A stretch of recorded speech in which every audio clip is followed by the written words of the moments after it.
Graça e paz, irmãos, tudo bem com vocês? Espero que todos estejam bem. Muito obrigada por estar acessando o canal, por estar participando conosco das nossas devocionais. Que o nosso bom Deus possa continuar abençoando a sua vida e a vida da sua família. Bom, queridos, a nossa reflexão de hoje tem como base o texto que nós encontramos nas Escrituras no livro do profeta Isaías, no capítulo de número 59.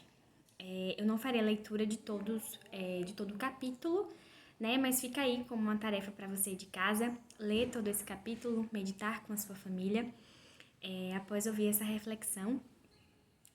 Mas à medida que formos meditando, eu estarei fazendo a leitura de alguns versículos para vocês.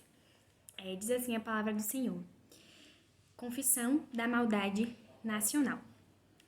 Lendo aqui os primeiros versículos, para que a gente possa entender do que se trata o texto, diz assim a palavra do nosso Deus: Eis que a mão do Senhor não está encolhida para que não possa salvar, nem surdo o seu ouvido para não poder ouvir. Mas as vossas iniquidades fazem separação entre vós e o vosso Deus, e os vossos pecados encobrem o seu rosto de vós, para que vos não ouça. Como nós sabemos, a história de Israel é marcada por muitos momentos em que o povo de Deus se desviou do caminho, né? Se desviou do caminho estabelecido por Deus. Muitas vezes se entregaram à idolatria, muitas vezes se entregaram à prática do pecado, né? E muitas vezes Deus levanta profetas, levanta pessoas, homens segundo o coração dele, para chamar essas pessoas de volta ao arrependimento. É o que aconteceu com Isaías, por exemplo, o que aconteceu com Jeremias, com o profeta Oséias também. Então, nesse momento aqui não é diferente, né? Israel havia se desviado do caminho. Israel, que era o povo de Deus, o povo escolhido do Senhor, né? De fato, estava praticando muitas coisas ilícitas, muitas coisas que fugiam daquilo que o Senhor havia determinado como padrão para aquelas pessoas. É interessante que mais na frente, para a gente ter uma noção de como aquela nação, né, havia virado as costas para o Senhor e se entregado ao pecado, nós observamos no versículo 12, por exemplo: Porque as nossas transgressões se multiplicam perante ti, e os nossos pecados testificam contra nós, porque as nossas transgressões estão conosco, e conhecemos as nossas iniquidades, como o prevaricar, o mentir contra o Senhor, o retirarmos-nos do nosso Deus, o pregar opressão e rebeldia, e conceber e proferir do coração palavras de falsidade. Então, nós observamos aqui que aquela nação estava totalmente afastada do Senhor, né? E nesse momento, Deus, mais uma vez, vai chamá-la ao arrependimento. A grande reflexão que nós podemos fazer, queridos, né, hoje, né, através da leitura desse texto, né, através dessa confissão da maldade dessa nação, é que Deus está falando aqui ao seu próprio povo, né? O chamado ao arrependimento, o chamado à mudança de vida, o chamado à exortação, né?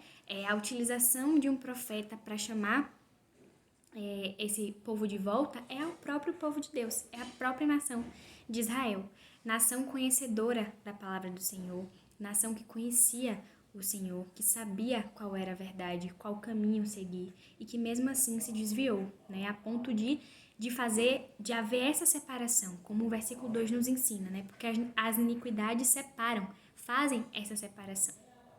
E é interessante que o que nós podemos aplicar às nossas vidas é justamente isso. Nós somos povo de Deus também, né? Nós somos conhecedores da palavra do Senhor. E muitas vezes, queridos, nós nos encontramos nessa situação, muitas vezes praticando pecados, né? Uma vez eu ouvi de um pregador o seguinte, que muitas vezes os crentes, né, as pessoas que se denominam servas do Senhor, possuem pecados de estimação, aqueles pecados encobertos ou coisas que estão habituados a fazer, mas que não condizem com a palavra de Deus, mas que por diversos motivos as pessoas têm resistência de deixarem, de abrirem mão desse tipo de prática, né? E o que eu preciso analisar na minha vida e você precisa refletir na sua vida é: será que a nossa vida tem sido uma vida que agrada ao Senhor? Ou será que muitas vezes nós temos nos deixado levar e às vezes praticar coisas que não agradam a Deus, né? É interessante a gente pensar sobre o pecado. É importante a gente ter uma consciência bíblica do que é pecado, né? E o pecado é tudo aquilo que que desagrada a Deus, tudo aquilo que foge da sua palavra, tudo aquilo que foge do seu padrão estabelecido nas Escrituras para que nós vivamos, né? O caráter que está detalhado aqui na palavra de Deus, que nós devemos evidenciar, se nós fugimos disso, se nós praticamos coisas contrárias a isso, nós estamos pecando, né? E o que é que nós temos de ter de mais consciente nisso tudo? É que o pecado faz separação entre nós e o nosso Deus, né? As iniquidades fazem separação entre nós e o nosso Deus.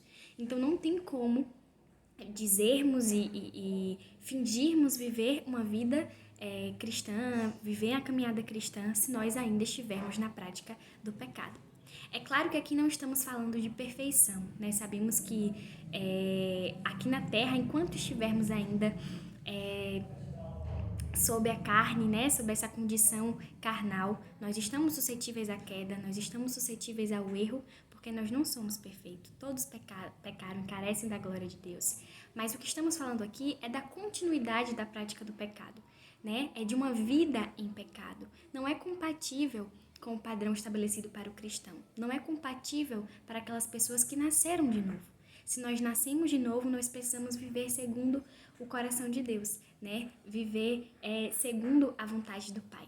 Então, não podemos agir como a nação de Israel, né? Nós precisamos aprender com essa passagem. Não podemos nos afastar do Senhor, viver uma vida baseada em mentira, em falsidade, em idolatria e em tantos outros pecados que a nação cometia naquele momento.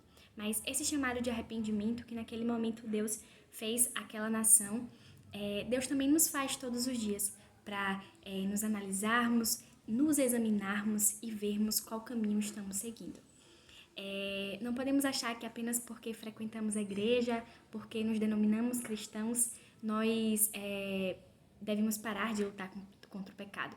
Mas a luta contra o pecado é dia após dia, é todo dia, né? Nós sabemos que o espírito milita contra a carne e a carne contra o espírito. A palavra também nos diz que o espírito está pronto, mas a carne é fraca. Por isso a palavra nos ordena a vigiar e orar em todo o tempo, para que não venhamos a cair em tentação. Então a reflexão de hoje é essa, que nós possamos ter essa consciência bíblica de que não dá para viver uma vida com Deus e continuar, permanecer na lama, né, na prática pecaminosa. Que possamos nos despir das coisas que nos afastam de Deus, que são ainda do velho homem, e que possamos prosseguir para o alvo com os olhos em Cristo e buscando a cada dia evidenciarmos uma vida que agrade ao Senhor. Que Deus nos abençoe, que nos dê força para enfrentarmos e perseverarmos até o fim. Que Ele nos abençoe.